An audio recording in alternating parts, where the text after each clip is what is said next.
Do you want to see my nails? I do them with super glue.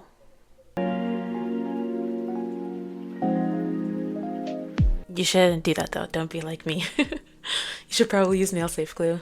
Hey, hey. So, progress on the game is going really well.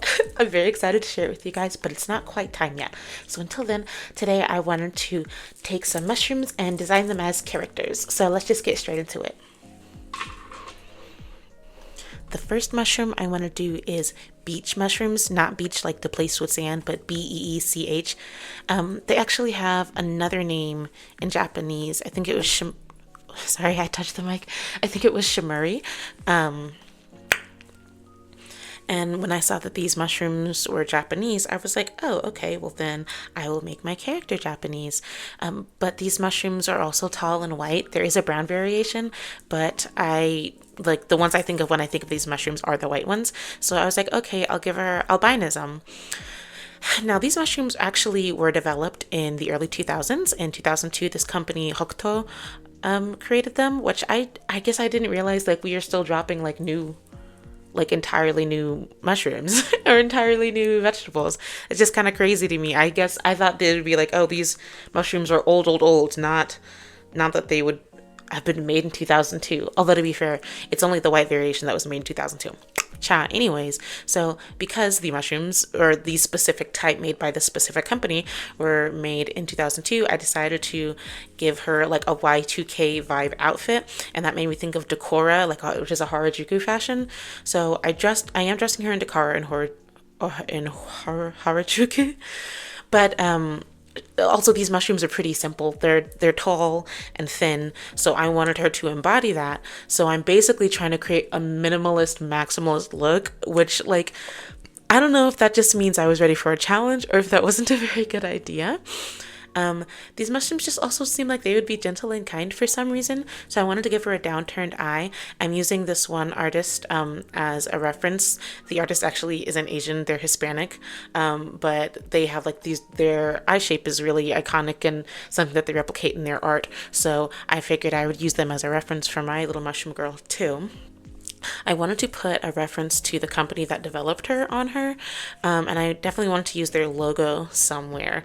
At first, I was going to cover the shirt in the hiragana to say Hakuto over and over again, but this is a video game character, and so I need to think, this is something that I'm going to have to animate and replicate a bunch of times. So I could go like the chowder route and make the pattern, like a moving pattern, but I also don't know how to do that. So I figured it just made more sense to take that away, and I'll add it back later, just once on the side of the shirt, so her shirt's not super plain, and then I think it's a fun to call back to the main company.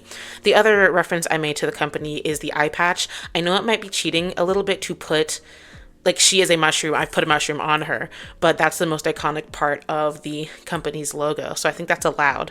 I did at one point give her this little blue purse because I wanted it to match the plate that those mushrooms were presented on, because that also came from the company's website, but eventually I just took it away because I think it harshed with their color palette too hard.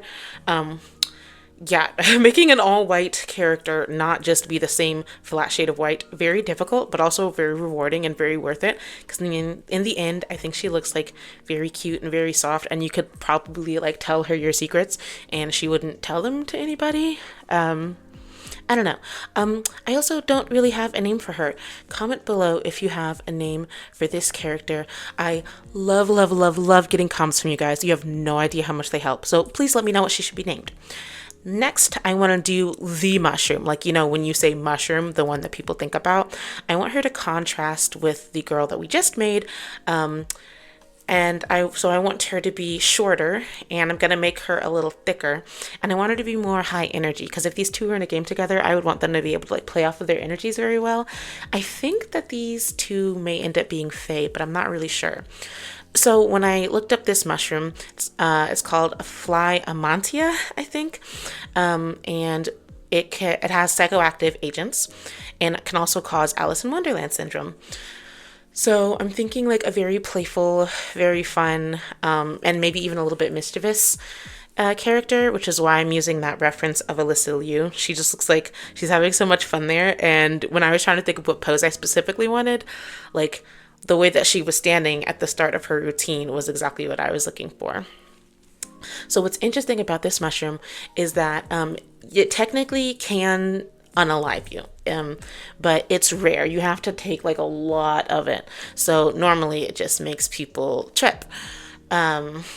So I kind of wanted to embody that, like she's a bit of a prankster, and if she's too much, her pranks could end rather seriously, but most of the time it's just going to be annoying, which is why I kind of feel like she might be a fae, but I'm not really sure. I also wanted to give her this shawl because the reference I'm using, it looks like the mushroom's wearing a little shawl, and I think that's really cute. But I just couldn't find a way to get it to work with also having the puff sleeves. And I really, really like the puff sleeves. And in the end, I think the puff sleeves did give the silhouette that I wanted. But like, I don't know. What do you guys think? Should I have kept the shawl or do the sleeves work? I also wanted to embody some of the psychoactive agent in her character by giving her like these radiating eyes. My very first thought was to make them rainbow colored, but that might just be me watching too much TADC. Shout out if you know, you know. But I needed to make it the color palette. I've been working on my color theory and I'm trying to limit myself to a color palette, but at the same time, that could be really, really difficult. But I do want her eyes to like radiate because I want, I think when you say mushrooms, people think shrooms. Not that I would encourage anyone to do anything crazy, but I think she would both feel the effects of her own psychoactive agent and like willingly pass it on. Oh my gosh, what if it's like in a vampire way? Wait, gang, we are world building right now. What if it's like in a vampire way and then she can turn other people into mushroom types like her? I think that that's really fun. If I were to make this into a proper game, I think that that would be the case. It would be vampire rules with the psychoactive agents in this type of mushroom, and I think maybe her sister would be one of those like reluctant types where she's like, no, I am still gonna bite you, but like, could I make you comfortable first? Maybe like on a mossy bed. I say they're sisters, but one is supposed to be Japanese and another is African American. I don't know exactly how that works. Whatever. They're adopted. One of them is adopted. They're both adopted. I don't care. So that's her. And that is both of them together. Please let me know what I should name them. Please, please comment below. But please, please comment below. Let me know what you think about these characters. Should I have kept the shawl? What should I name them? You have no idea how much it makes my day when someone comments on my videos. Like literally just like, I don't know, 2 or 3 comments. Really, really, it just really makes my day when I hear what you guys think about my art or my video in general. This was another fun little exercise. I really love working on character design. Like I said in the beginning, the game is coming along. I just need videos to give you guys while I'm still in the process of making enough to show you. I posted some gaming videos. They really don't do well. And y'all know me, like I've said before on this channel, I don't need to have 1 million subscribers or anything like that. That'd be cool. I'm not even necessarily trying to do YouTube as something that could replace my full-time job. I just want to have fun. But at the same time, I do want people to watch my videos. So please comment below. Let me know what kind of stuff you want to see. These character design videos seem to do well. I really like doing them. But I also really like making gaming content. So like if I made gaming content, would you watch that? Or like if no one says anything, I'm just not going to do it. But yeah. Thank you for watching. I will keep working on the game and I'll give you updates as soon as possible. That was really it. I'll see you next time.